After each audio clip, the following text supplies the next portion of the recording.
One of the matches that they added onto the card that they didn't promote ahead of time is Brodus Clay against R-Truth. Not Xavier Woods. I kind of thought they would go that route, but they decided to just go with R-Truth instead.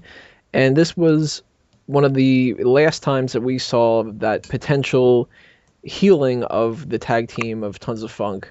But we did see a lot of tension, and then, of course, it led into Monday Night Raw, where Brodus Clay officially turns heel on Tensai, and that tag team's thrown out the window. But here, they were still kind of a unit, just arguing back and forth. Clay looked pretty tough, but he also kind of got his ass kicked, and I just didn't like this match. I'm not a big fan of R-Truth, and even though it's necessary to give R-Truth a little bit of spotlight with this Xavier Woods thing, I think they need to put almost 100% of the focus on Xavier Woods.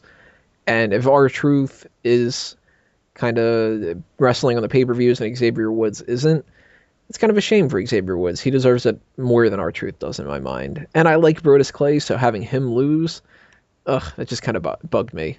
I'd rather Brodus Clay win this match against R-Truth than lose a rematch against Xavier Woods than for Brodus Clay to just keep losing the way that he's been losing.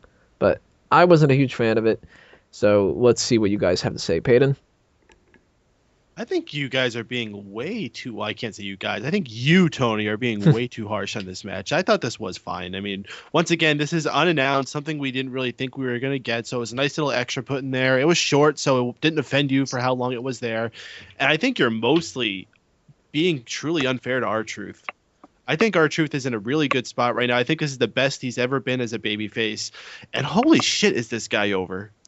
Like, when you really stop and look for a second at how much he captivates that crowd when he's coming out for his entrance, people are dancing to the music. Every time he says, "What's up?" It doesn't matter when it is. It could be in the middle of the match. It could be during his entrance. Whenever he says, "What's up?" like 98% of that crowd is shouting back, "What's up?" I don't think many people get that much strong of a backup with their chant. Like, "What's up?" and "Yes, yes, yes." That's it. I don't know, maybe it's more so because I don't think that he's got a bright future, so they're wasting it. He's like 100 years old, so yeah. Yeah, he's definitely in the twilight of it, and I think we're not going to see too much more from him in the coming years. But what I think they're mostly doing right now is getting that fire for R-Truth lit a little bit back up, and Xavier Woods is going to benefit from being the guy alongside of him. And over time, we will see more of Xavier Woods in this little duo. Once again, I think we just need to give this more time. It's too soon. And you thought that the match was... But it was fine. Overall. I thought we got a good continued development with the story of Brodus Clay. Honestly, though, I think what they did on Raw should have been done that night. There was no reason to delay it one night further. But, you know, if that's the way they felt they had to do, if they felt they didn't want to have too many other things happen on TLC to take away from the main event, then, hey, that's fine. It's cool. It was entertaining, and that's the only thing you can ask from it. Graham? Like what was just said, I thought it was a fine match for what it was. Didn't really care for it. It was only a few minutes long. R-Truth went over. I thought that was a bad move, but it pissed Brodus Clay off, so thus furthering his heel turn. That's pretty much the biggest positive coming out of this is Brodus Clay turning heel. I've been waiting for this for close to 2 years now. He should have came up to the main roster as a heel, but the whole Funkasaurus thing, I enjoyed it for what it was, but they kind of botched it during his feud with Big Show, and it's been all downhill since then. But even still, I'm not a huge fan of the whole R-Truth, Xavier Woods, Brodus Clay feud. From what I understand, the whole point of bringing NXT wrestlers up to the main roster is if only Triple H has a plan for them. So I guess if the plan is to have him feud with Brodus Clay, I'm not really sure. I'm not really sure why R-Truth is involved with this. I know R-Truth was attacked by Brodus Clay last week on Main Event, and nobody watches Main Event, so no one would know that, and they didn't mention that on commentary. But that was the whole motivation behind the matchup, I believe. But yeah, even still, though, I think one positive coming out of this also is the fact that had Brodus Clay come up to the main roster as this monster that he is now, no one would have cared, more than likely. So having him go through this babyface stage, have some people start caring about him, and then turning on the fans, I think makes more of an impact. But if he continues to get the better of him at the hands of Xavier Woods and R-Truth, then nothing good is being done for him. So I don't see the point in it. Good points. Sean, what did you think? I just didn't care for this match. I'm not a big fan of either of them, so I just spent my entire time on Twitter. Really? You don't even like the idea of Brodus Clay being kind of like taking a step up, being that main event player that he's talking about? I can't see it, no. Just no. The only time I liked Brodus Clay was when he was Del Rio's henchman. What do you think, Jester? I thought the wrong dude was facing Brodus in the first place. It should have been Xavier Woods. He's the popular new guy. I'm not a big fan of R-Truth. I think what Peyton was saying, where he's really popular with the what's-ups and whatnot. I mean, wrestling fans are idiots. They'll cheer along with whatever you want. If you have a wrestler come out, that's our listening public you're talking about. I'm a wrestling fan. I'm an idiot. If you have a person come out and have them start making a chicken noodle soup chant, the crowd will chant chicken noodle soup with that wrestler. If I come out every week and say chicken noodle soup, the crowd will say chicken noodle soup. They don't care. They'll do whatever you tell them. They're puppets. So I don't think they've been having a hard time getting him to fully cheer John Cena, haven't they? Well, he hasn't started chanting chicken noodle soup yet. Oh, okay. I don't think it's R-Truth. I think it's the words. They just want to be interactive with the guy. They don't. Oh, so maybe that's all Daniel Bryan is too then. Maybe. But I mean, I think the fans respect Daniel Bryan a little more. But like off topic, I think that I like that Brodus is turning heel. I think Xavier Woods is really annoying, and I thought the finish to the R-Truth Brodus match was really predictable when Brodus dominated like the whole match and R-Truth just took it because Tensai got all up in his Kool-Aid. So yes, I took a line from fucking Total Divas. Yeah, like. Church. I'm surprised you're not using thebomb.com. I wanna buy that domain. But yeah, actually, the NSA might have a problem with that. But bomb.com.com. Right. I wasn't a fan. It definitely was a piss break match, if any. If any of them were. Now, quick round the table here. What do you guys think that they should be doing with the Funkadactyls, and Tensai for that matter?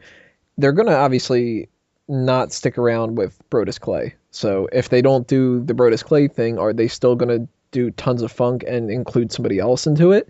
Are they going to stick around with Xavier Woods and keep the theme song, change the theme song? What's going to end up happening? Are they going to be Funkadactyls, or are they going to change to something else with Woods? I don't have any kind of stupid puns off the top of my head that I can think of, but I'm sure there's some really terrible ones that I will eventually. What do you think the best way to take this is for Cameron, Naomi, and Tensai? Peyton? Oh, the future's not bright for Tensai, I can say that. I really don't know what you do with a guy like him. I have to think that he's just going to be a sideline guy that comes out once in a while on main event and house shows and is just a filler guy that you can reliably send out there and not hurt people. I think that's only got the place that he's going to have left. I don't think he's going to have a prominent spot on Raw. I don't think they'll keep the theme song. Maybe they'll keep the theme song on and they'll just keep that gimmick just because it's something for him to do, kind of like they did with Scotty 2 Hotty forever because they couldn't figure out anything else to do with him. The Funkadactyls, they have a future. What it's going to be, I don't know. I would say keep them together. They're a great duo. They could be an excellent opposition to the Bellas when the time comes right. And if they want to have them go out there and have singles matches once in a while, they could still do that. But I think they're fun with each other. If they want to keep them with Xavier for a little while, that's fine. Maybe have them pass around. Keep them as managers, as the funky baguettes, the funky backup chicks for people. The funky baguettes, where it's like French bread. Right. Funky French bread. The funky baguettes. Come and try my funky baguettes. They're going to bring back Salvatore Sincere.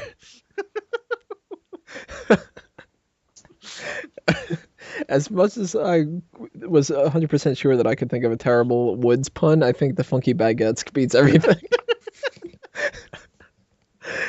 And what do you think that they should be doing with these three? Tensai, I couldn't care less about him. I mean, I think he did commentary a couple months ago on NXT, so he was doing that. So if he went to commentary every once in a while for NXT, I'd with that. As far as the main roster, I think it's too late to go back to whatever he was doing before as a heel. No one would care. At least he's somewhat over as a face, so maybe I don't know what you do. Honestly, but you hit on something really good there, because Tensai, I remember, also was on one of the pay-per-view kickoff shows, and he was actually really good on there too. Exactly. That's what you do with him. He's a utility player. Have him do something backstage. I don't know. Anything's better than being in the ring for him, honestly, at this point in his career. Oh, the Funkadactyls, I beg to differ. You ditch the whole Funkadactyl thing. Don't put him with R-Truth and Xavier. They're fine on their own.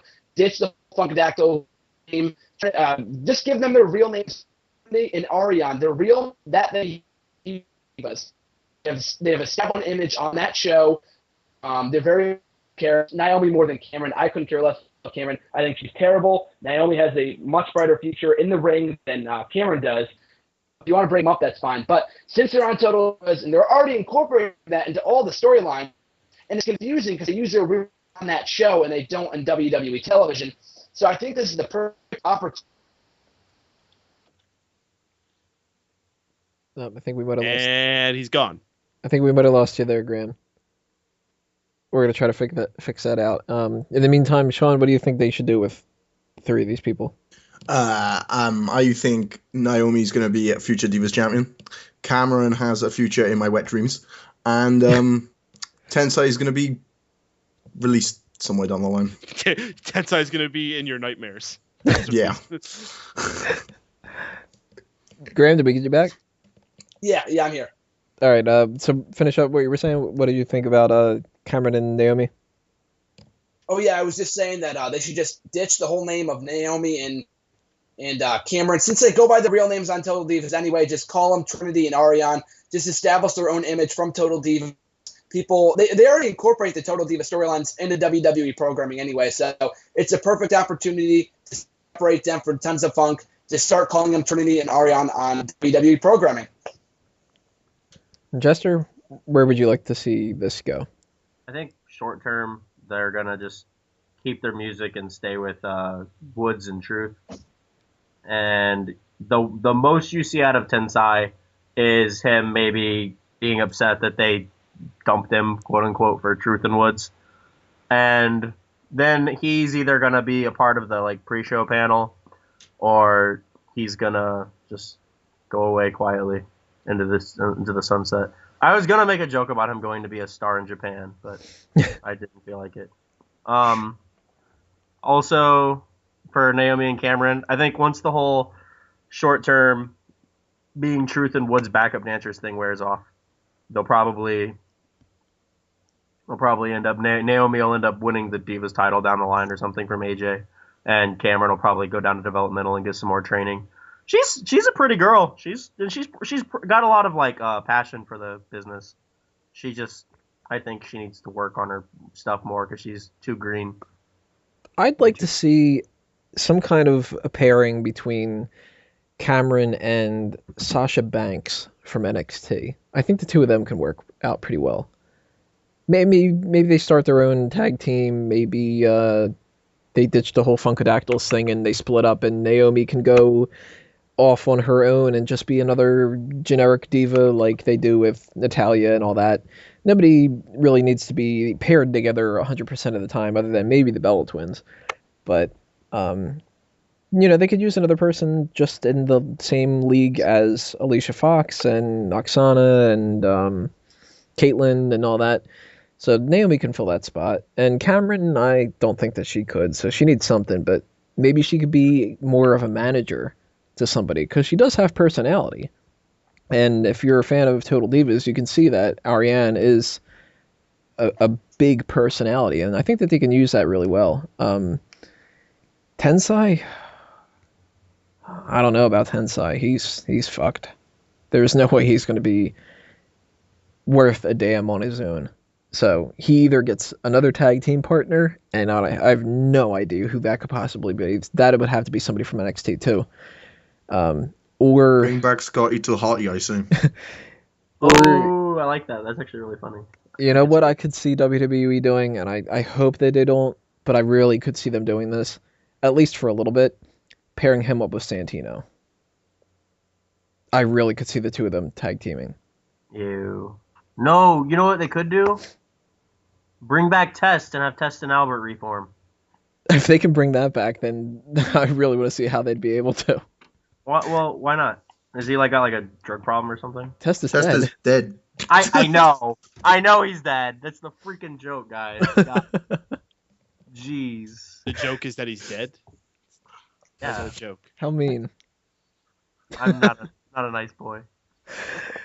All right, before we take this into the wrong direction, we're going to end up moving on to the next part.